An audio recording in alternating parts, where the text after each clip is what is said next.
Chapter 53 of Oliver Twist by Charles Dickens. This recording is in the public domain. Recording by Tig Hines.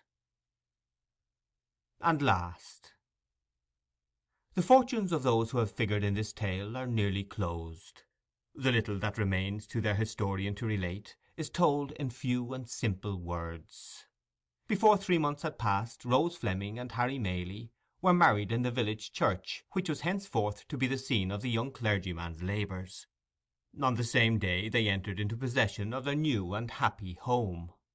Mrs. Maylie took up her abode with her son and daughter-in-law, to enjoy during the tranquil remainder of her days the greatest felicity that age and worth can know, the contemplation of the happiness of those on whom the warmest affections and tenderest cares of a well-spent life have been unceasingly bestowed.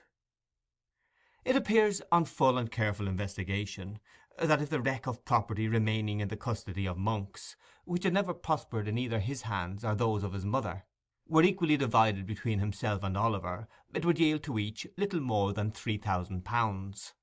By the provisions of his father's will, Oliver would have been entitled to the whole, but Mr. Brownlow, unwilling to deprive the elder son of the opportunity of retrieving his former vices and pursuing an honest career, proposed this mode of distribution, to which his young charge joyfully acceded. Monks, still bearing that assumed name, retired with his portion to a distant part of the new world, where, having quickly squandered it, he once more fell into his old courses, and, after undergoing a long confinement for some fresh act of fraud and knavery, at length sunk under an attack of his old disorder, and died in prison. As far from home died the chief remaining members of his friend Fagin's gang. Mr. Brownlow adopted Oliver as his son, removing with him and the old housekeeper to within a mile of the parsonage house, where his dear friends resided. He gratified the only remaining wish of Oliver's warm and earnest heart, and thus linked together a little society, whose condition approached as nearly to one of perfect happiness as can ever be known in this changing world. Soon after the marriage of the young people, the worthy doctor returned to Chertsey, where, bereft of the presence of his old friends, he would have been discontented if his temperament had admitted of such a feeling, and would have turned quite peevish if he had known how. For 2 or 3 months he contented himself with hinting that he feared the air began to disagree with him. Then, finding that the place really no longer was to him what it had been, he settled his business on his assistant, took a bachelor's cottage outside the village of which his young friend was pastor, and instantaneously recovered. Here he took to gardening, planting, fishing, carpentering, and various other pursuits of a similar kind, all undertaken with his characteristic impetuosity. In each and all he has since become famous throughout the neighbourhood as a most profound authority. Before his removal he had managed to contract a strong friendship for Mr. Grimwig, which that eccentric gentleman cordially reciprocated. He is accordingly visited by Mr. Grimwig a great many times in the course of the year. On all such occasions Mr. Grimwig plants, fishes, and carpenters with great ardour, doing everything in a very singular and unprecedented manner, but always maintaining with his favourite asseveration that his mode is the right one. On Sundays he never fails to criticize the sermon to the young clergyman's face, always informing Mr. Losburn in strict confidence afterwards that he considers it an excellent performance, but deems it as well not to say so.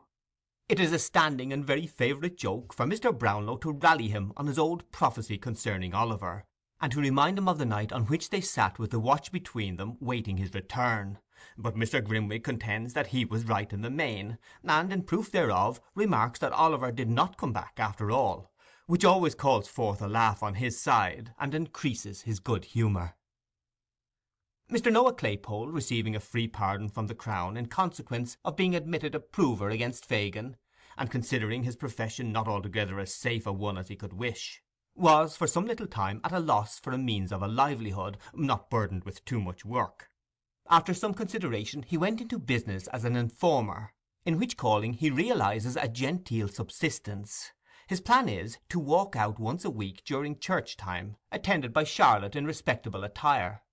The lady faints away at the doors of charitable publicans, and the gentleman, being accommodated with threepenny worth of brandy to restore her, lays an information next day, and pockets half the penalty. Sometimes Mr. Claypole faints himself, but the result is the same. Mr. and Mrs. Bumble, deprived of their situations, were gradually reduced to great indigence and misery, and finally become paupers in that very same workhouse in which they had once lorded it over others. Mr. Bumble has been heard to say that in this reverse and degradation he has not even spirits to be thankful for being separated from his wife. As to Mr. Giles and Brittles, they still remain in their old posts, although the former is bald and the last named boy quite grey. They sleep at the parsonage, but divide their attention so equally among its inmates, and Oliver and Mr. Brownlow and Mr. Losburn, that to this day the villagers have never been able to discover to which establishment they properly belong. Master Charley Bates, appalled by Sikes's crime, fell into a train of reflection whether an honest life was not, after all, the best. Arriving at the conclusion that it certainly was, he turned his back upon the scenes of the past, resolved to amend it in some new sphere of action. He struggled hard and suffered much for some time, but having a contented disposition and a good purpose, succeeded in the end. And from being a farmer's drudge and a carrier's lad, he is now the merriest young grazier in all Northamptonshire. And now the hand that traces these words falters as it approaches the conclusion of its task, and would weave for a little space longer the thread of these adventures. I would fain linger yet with a few of those among whom I have so long moved, and share their happiness by endeavouring to depict it. I would show Rose Maylie in all the bloom and grace of early womanhood, shedding on her secluded path of life soft and gentle light, that fell on all who trod it with her, and shone into their hearts. I would paint her the life and joy of the fireside circle and the lively summer group. I would follow her through the sultry fields at noon, and hear the low tones of her sweet voice in the moonlit evening walk. I would watch her in all her goodness and charity abroad, and the smiling, untiring discharge of domestic duties at home. I would paint her and her dead sister's child happy in their love for one another, and passing whole hours together in picturing the friends whom they had so sadly lost. I would summon before me once again those joyous little faces that clustered round her knee, and listen to their merry prattle. I would recall the tones of that clear laugh, and conjure up the sympathizing tear that glistened in the soft blue eye. These, and 1,000 looks and smiles and turns of thought and speech, I would fain recall them every one. How Mr. Brownlow went on from day to day, filling the mind of his adopted child with stores of knowledge, and becoming attached to him more and more as his nature developed itself, and showed the thriving seeds of all he wished him to become. How he traced in him new traits of his early friend, that wakened in his own bosom old remembrances, melancholy and yet sweet and soothing. How the two orphans, tried by adversity, remembered its lessons in mercy to others, and mutual love and fervent thanks to him who had protected and preserved them. These are all matters which need not be told.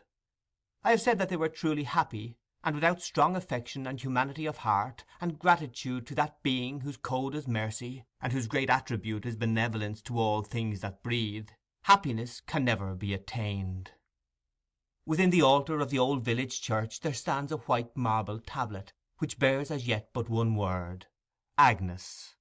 There is no coffin in that tomb, and may it be many, many years before another name is placed above it.